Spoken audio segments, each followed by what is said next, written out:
यहाँ पर बाकायदा जब ब्रीफिंग हो रही थी उन्होंने स्पेसिफाई किया कि हमने हर जगह अपने लिए पूरा का पूरा एयरफोर्स स्टेशन जो है उसको हमने टारगेट नहीं किया, हमने हर जगह अपने टारगेट आइडेंटिफाई किए थे।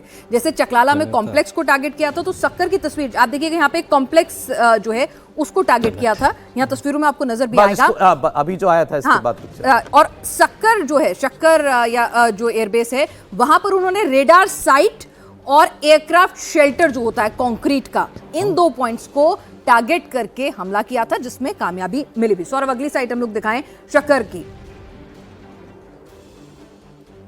ये देखिए, अब ये सक्कर एयरफील्ड जो है, सक्कर का एयरफील्ड जो है उसमें दिखाया गया है। ये एक रेडार साइट है इनकी, और इसमें जो नुकसान हुआ वो यहां आपको दिखाई दे रहा है। ये जी हाँ, इसको नुकसान पहुंचाया गया है, इस एरिया में डैमेज किया गया है। बिफोर आफ्टर इमेजेस में ये देखिए, ये जो इनका शेल्टर है या बिल्डिंग है बिल्कुल सलामत है। इसी बिल्डिंग का हाल हमारी स्ट्राइक के बाद शेल्टर डिस्ट्रॉयड। ये शेल्टर मतलब इसके अंदर इन्होंने अपने जहाज, अपने और इक्विपमेंट जो है वो यहां पर रखे हुए थे। तो इसमें बिल्कुल स्पष्ट डैमेज जो है वो हुआ आपको दिखाई दे रहा है। इसके अंदर, इस शेल्टर के अंदर इनका अगर कोई एयरक्राफ्ट होगा, फाइटर जेट होगा, कुछ भी होगा, ड्रोन होगा, यूएवी होगा, उसको बहुत नुकसान पहुंचा। सौरभ, जब भी इस तरह की सिचुएशंस होती हैं तो एयरक्राफ्ट जो होते हैं, कंक्रीट का शेल्टर होता है बंकर नुमा, वो उसके अंदर रखे जाते हैं। तो उसको टारगेट करते हुए यहाँ पर शेल्टर को, कि यहाँ तक हम पहुंच सकते हैं, जहां आपके एयरक्राफ्ट शेल्टर्स में रखे हुए हैं वहां तक भी हम पहुंच सकते हैं। और एक रेडार जो टावर है आपकी, उसको भी, जिस टावर पे रेडार माउंट होता है, उसको भी टारगेट किया गया है।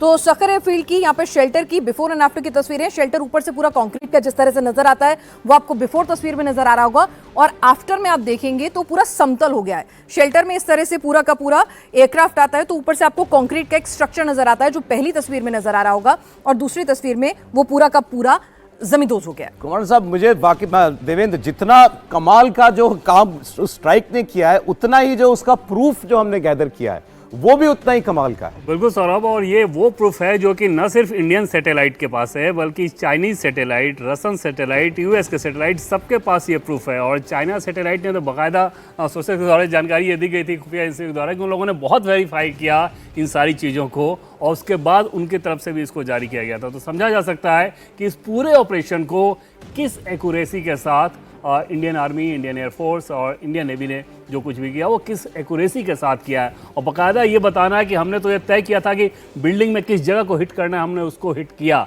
और समझा जा सकता है कि ये मैसेज पाकिस्तान के लिए इतना लाउड एंड क्लियर था कि 9 और 10 की रात में ये टारगेट जब हिट हुए, तो अगले दिन सुबह पाकिस्तान के जो आर्मी चीफ हैं, जो कि बहुत ज़्यादा तिस्मार खां बन रहे थे, वो सीधे अमेरिकी विदेश मंत्री से बात हुई और उन्होंने सीज फायर का ऐलान कर दिया।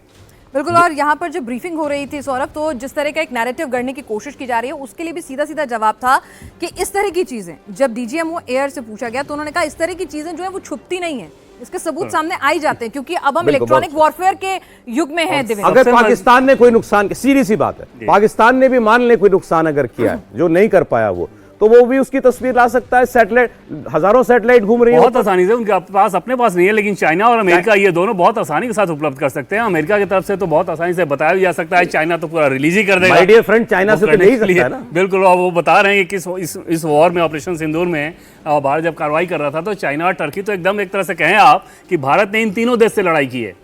पाकिस्तान के पीछे चाइना और टर्की जिस हिसाब से थे, जिस हिसाब से सपोर्ट कर रहे थे, भारत ने तो इन तीनों के मंसूबे को नाकाम किया और वो टारगेट अचीव किया जो करना था। और वो एक देखे थे पाकिस्तान के प्रधानमंत्री जो दावा कर रहे थे कि हमने एयरफोर्स को ये गिरा दिया, वो गिरा दिया, अपने यहाँ से जवाब कितना शानदार था कि हमारा उद्देश्य ये था कि हमें टारगेट अचीव करना है, हमने वो किया। नहीं, और एक और जवाब था, एक और जवाब था sir, all pilots are safe home. हाँ, अरे तब भी बिना अगर किसी को तसल्ली ना हो रही हो तो उन्होंने साफ साफ बता दिया, हाँ पाकिस्तान के प्लेन गिरे हैं, लेकिन वो उसका मलबा हमारी तरफ नहीं गिरा, लेकिन हमें मालूम है कि उनके प्लेन गिरे हैं। हम ये भी, उन्होंने ये भी कहा मुझे नंबर भी मालूम है और मुझे यही मालूम है कौन सा गिरा है, लेकिन मैं इसके बारे में थोड़ी जानकारी और ले रहे हैं। सोचिए सौरभ, यही चीज की हड़बड़ी में ये नहीं कि आगे कोई दावा कर देना है, कोई बात कह देनी है। इस पूरे ऑपरेशन के दरमियान दिख रहा है कि एक एक शब्द, एक एक इंफॉर्मेशन, एक एक एक्शन पूरी तरह से कैलकुलेटेड है कि हमें क्या करना है, कैसे करना है, कितना बोलना है। इंडियन एयरफोर्स के पास वो सारी इन्फॉर्मेशन है कि पाकिस्तान के किन किन जेट्स को गिराया गया है। बावजूद इसके अभी और भी उसको क्रॉस चेक किया जा रहा है, और एक बार जब पूरी तरह से क्रॉस चेक होगा तो निश्चित तौर पर इंडिया टीवी उससे रिपोर्ट भी करेगा कि वो कौन कौन से पाकिस्तान के फाइटर प्लेट थे। ये जरूर है, ये इंडिकेशन सौरभ था कि हाईटेक है वो। हाँ, उन्होंने ये भी बोला, fourth देखिए ये भी generation इंपॉर्टेंट है। किसी ने पूछा 4th जनरेशन था या उससे ज्यादा, अगर उससे उन्होंने कहा कि मैं ये नहीं बताऊंगा, मैं कहूंगा हाईटेक, मतलब 4th जनरेशन से आगे, मतलब ये चाइना के दिए हुए इनको जो जहाज है, सीधा मतलब उसका ये था। F-17 की बातें चल रही हैं, तो बिल्कुल इसीलिए स्पष्ट बात। उसी को उन्होंने कहा जब तक मुझे कॉन्क्रीट ज्यादा जानकारी नहीं मिलेगी, वक्त आने पर वो भी डिटेल दी जाएगी। ये तो बहुत ही कि कितना कमाल को का मार सबूत गिराया। है जैकबाबाद का पिनाज। इसको जरा आप देखिए, बिफोर आफ्टर इमेज इतनी क्लियर है इसकी। ये देखिए आप, ये एयरक्राफ्ट हैंगर था, इसको टारगेट किया गया था, वो जो आपको दिखाई दे रहा है, पहले बिल्कुल सलामत और बाद में आप देखिए, कोई कह नहीं सकता कि ये सेम इमारत है। सौरभ, एक चीज जो बार बार सबको समझनी होगी यहाँ पे कि हमने कितना प्रिसाइज और कितना कैलकुलेटिव अटैक किया है, कि ऐसा नहीं है कि पूरे के पूरे एयरफोर्स स्टेशन में सिर्फ आपको रनवे मिलेगा या फिर हैंगर मिलेंगे या फिर आपको एयरक्राफ्ट जो एरिया होता है कंक्रीट का बंकर वो मिलेगा, कॉम्प्लेक्स मिलेंगे, सब कुछ एक ही फील्ड के अंदर होता है। तो उस उतनी बड़ी फील्ड के अंदर आपको ये आइडेंटिफाई करना कि रनवे के पास से टैक्सी इन होके, यानी कि जब एयरक्राफ्ट उड़ान भरने के लिए जाता है तो हैंगर में आके खड़ा होता है, तो उस हैंगर को आइडेंटिफाई करके सिर्फ उतने हिस्से को डैमेज करना, यानी हम बार बार कह रहे थे कि समझ जाइए, नहीं तो आगे तबाही पूरे एयरबेस की भी हो सकती है। देवेंद्र, इतना प्रिसाइज था। बिल्कुल, और 3 घंटे में अगर 20% उनके इंफ्रास्ट्रक्चर को आप हिट कर रहे हैं तो अपने आप में ये मैसेज काफ़ी बड़ा हो जाता है कि अगर पूरी रात हमने वो कार्रवाई कर दिया, 24 घंटे कर दिया, तो समझो तुम्हारा क्या हाल होगा। और एक बार अगर आपने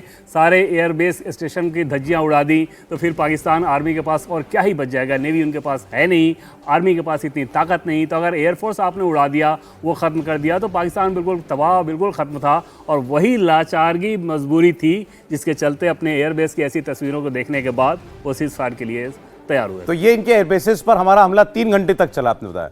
बिल्कुल सौरभ, 3 घंटे, मात्र 3 घंटे, और 20% उनके टारगेट को हिट किया गया। वो मकसद ही यही था कि इतनी देर में ही उनको एक झलकी दिखा दीजिए कि देखो हमारा पेनिट्रेशन किस प्रकार से होता है, कितना डीप होता है, कितना इफेक्टिव होता है। और 3 घंटे का ऑपरेशन अगर ये कर सका है, तो अगर पूरी रात उनकी तरह अगर करना शुरू कर दे इंडियन एयरफोर्स, तो फिर क्या ही होगा। तो ये जैकबाबाद की आप देख रहे थे तस्वीर। जैकबाबाद में जो इमारत है उसको आपने देखा कितना नुकसान पहुंचा है। और ये एयरक्राफ्ट हैंगर है, ये एयरक्राफ्ट हैंगर है, मतलब इस बिल्डिंग के अंदर इन्होंने अपने एयरक्राफ्ट्स को, अपने फाइटर जेट्स को जो है वो छिपा रखा था, उसको ये इन्होंने सिक्योर कर रखा था और वहां जाकर के सीधा ये गिरा है। अच्छा, ये भी बता रहे थे अभी जो मेहमान आए थे एयरफोर्स से कि हमें मालूम होता है कि किस वक्त जहाज इनका कहां है, क्योंकि इतनी पैनी निगाह रखी जाती है। तो जब ये स्ट्राइक इस पर हुआ है तो ये देखकर किया गया होगा, ये इंटेलिजेंस गैदर करके किया गया होगा कि इसके अंदर कोई ना कोई इनका जहाज हो ताकि उसको नुकसान। बिल्कुल साहब, दोनों ही ऑपरेशन को देखिए। जैसे ऑपरेशन सिंदूर जिस दिन किया गया था 23 मिनट, और उसमें 9 टारगेट, और उसमें भी इस इंफॉर्मेशन के साथ कि किस किस सेंटर में कितने टेररिस्ट हैं, उसके बाद उनको हिट किया गया। 20-21 थे जो कि पहले निशाने पे थे, बाकी को छोड़ा इसलिए गया कि वहां से ये पता चल गया था कि वहां टेररिस्ट नहीं है, इन 9 पे हैं, उन 9 को हिट किया गया। और मेरे देखिए सबसे ज्यादा सुकून की बात यह है, जिससे आपको मतलब मजा आ जाना चाहिए, कि 10 बजे उनका डीजीएमओ फोन कर देता है। कल और परसों की रात जो है ये कार्रवाई हुई है, सुबह 10 बजे उनके डीजीएमओ ने फोन कर दिया भारत के डीजीएमओ को, ये रोको साहब अपनी कार्रवाई। यही मतलब प्लेन एंड सिंपल। और हमने उस वक्त बात भी नहीं की उससे।